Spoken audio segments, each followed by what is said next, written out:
विश्व स्ट्रोक दिवस अवसर में भारत सरकार द्वारा अवस्थापित दिव्यांगना कौशल विकास पुनर्वास एवं सशक्तिकरण संयुक्त आंचलिक केन्द्र बलांगीर द्वारा विश्व स्ट्रोक दिवस पालन हो जाइछि। मुख्य अतिथि भाव में अनुष्ठान निर्देशक डॉक्टर गुरुबक जागोता ब्रेन स्ट्रोक कारण और निराकरण विषय सूचना प्रदान करथिले। ब्रेन स्ट्रोक एक गंभीर समस्या केतेक स्थल में यह जीवन नहीं पारे किंबा आंशिक भाव में पारालाइज कर दे पारे।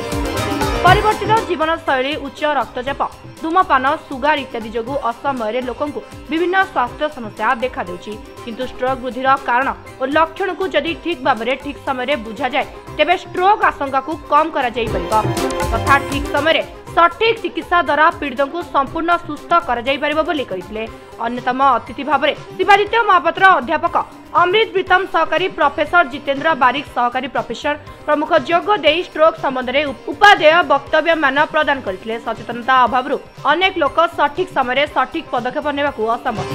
स्ट्रोक संबंध में सूचना अभाव एवं यह सह जड़ित सतर्कता अवलंबन न करबा हेतु अनेक जीवन मध्य जाउछि। सांप्रतिक परिस्थिति को दृष्टि में रखी प्रति वर्ष अक्टोबर 29 तारिख दिन विश्व स्ट्रोक दिवस पालन करा जाय। स्ट्रोक समस्या को विनाश करबा पई तथा उपयुक्त चिकित्सा करबा पई जन सचेतनता सृष्टि कर देउछि। विश्वजीत कानूनगो अध्यापक कार्यक्रम को संयोजना करिथिबा संगीता राउतराय आर्तताण पटेल प्रमुख सहयोग करथिले। डियर सिटीजन्स, आज इंटरनेशनल स्ट्रोक डे है। पक्षाघात जिसमें हमारी आधी बॉडी पैरालाइज हो जाती है, उसका डे आज का दिन उसके लिए फिक्स किया गया है। पूरा वर्ल्ड इस डे को मनाता है, हर साल ये मनाया जाता है। और हम CRC बालांगीर जो स्ट्रोक है, स्ट्रोक के बाद जब स्ट्रोक से अफेक्टेड जो लोग होते हैं उनका रिहेबिलिटेशन का जो है यहाँ पे पूरा फैसिलिटी है, जैसे physiotherapy, occupational therapy, speech therapy और प्रोस्थेटिक्स एंड ऑर्थोडेक्स। एंड छोटे बच्चों में भी ये पक्षाघात का स्ट्रोक हो सकता है और छोटे बच्चों में भी यह आता है, तो उनको भी, उनके लिए, छोटे बच्चों के लिए भी हमारे पास सारी फैसिलिटी है। CDIC का एक हमारा डिपार्टमेंट है छोटे बच्चों का 0 to 6 ईयर्स के लिए। अब ये पक्षाघात जो है वो क्यों होता है, सबसे बड़ी बात जो इम्पोर्टेंट है इसके बारे में जानना बहुत ज़रूरी है। इसका 2 कारण है। एक तो हमारी जब जो खून की नालियाँ हैं वो हार्ड हो जाती है, उसमें उसका जो सुराख है, ल्यूमन है, वो छोटा हो जाता है। उसकी वजह से हमारा जो कभी कभी नाली जो है वो फट जाती है। जैसे आपने देखा होगा कि आपके जो पानी की नाली आ रही है वो कभी कभी फट जाती है।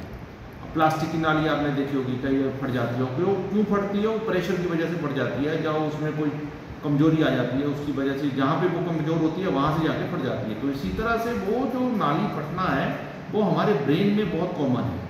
अगर थोड़ा भी प्रेशर हमारा बढ़ जाए और नाली वहाँ से कमज़ोर है, जहाँ हार्ड है, जहाँ वो कुछ उसमें ओल्ड एज की वजह से वो है, तो वहाँ से वो फट जाती है। जैसे ब्लड जो है हमारे ब्रेन में वो फैलता है, जिस एरिया में फैल जाता है वो ब्लड, उस एरिया को वो डैमेज कर देता है, ख़राब कर देता है उसको।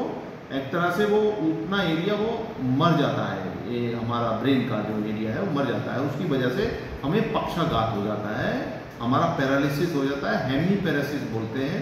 आधी बॉडी पैरालाइज हो जाती है स्ट्रोक की वजह से।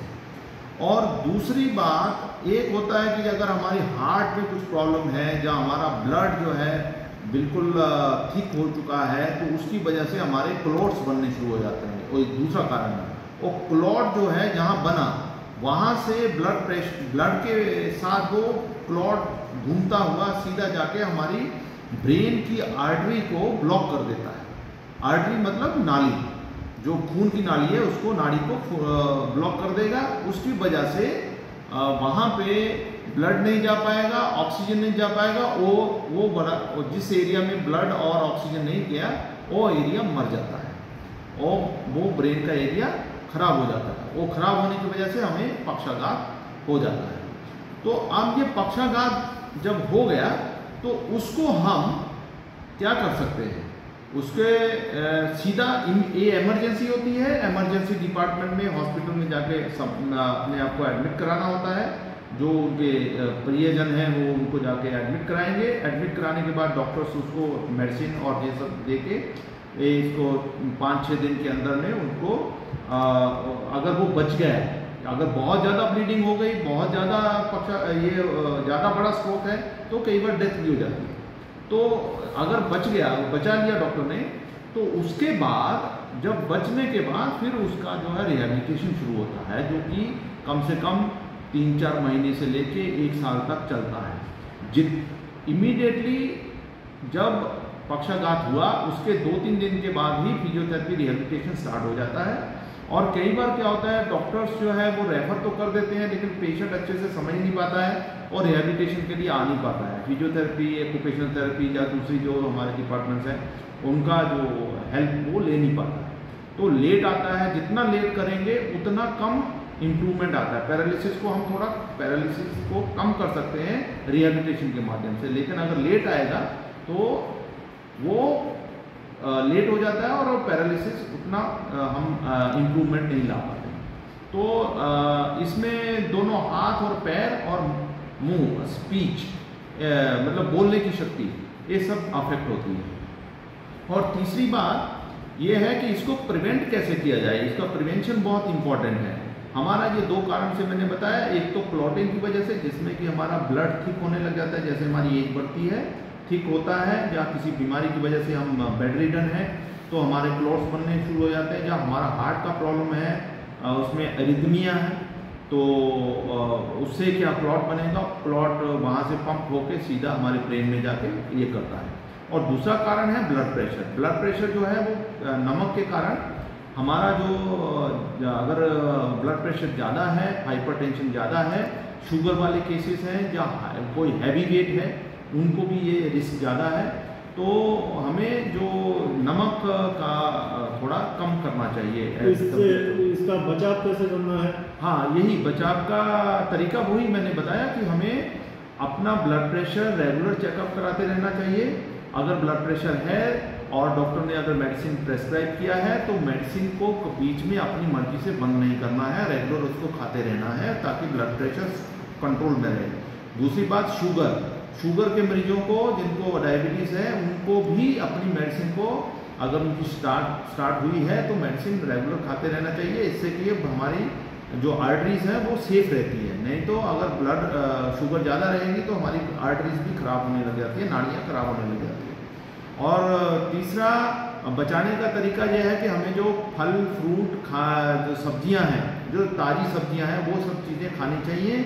उससे हमारी जो हमारा सोडियम है उसको कम करना चाहिए। मैग्नीशियम और कैल्शियम वगैरह जो है वो हमें ज़्यादा कंज्यूम करने से भी हमारी जो ये स्ट्रोक की जो होने की चांसेस कम होते हैं। और रेगुलर चेकअप, जब हमारा 30-40 ईयर्स के बाद हमें रेगुलर चेकअप कराते रहना चाहिए बीच बीच में, और डॉक्टर से मिलते रहना चाहिए। 60 की उम्र के बाद में भी हमें रेगुलर इसके बारे में एक मेडिसिन के डॉक्टर से मिलते रहना चाहिए ताकि स्ट्रोक के लिए वो आपको अगर कुछ दिक्कत है, या ब्लड प्रेशर बढ़ रहा है, शुगर बढ़ रही है, या वेट बढ़ रहा है, या कुछ और प्रॉब्लम हो रही है, वो इनिशियली चेकअप करके आपको मेडिसिन दे करके उसको प्रिवेंट कर सकते हैं।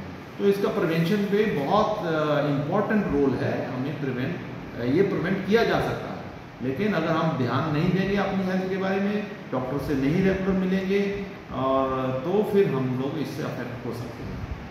Thank you. Balangir Sharad Mahakund report, Samay live.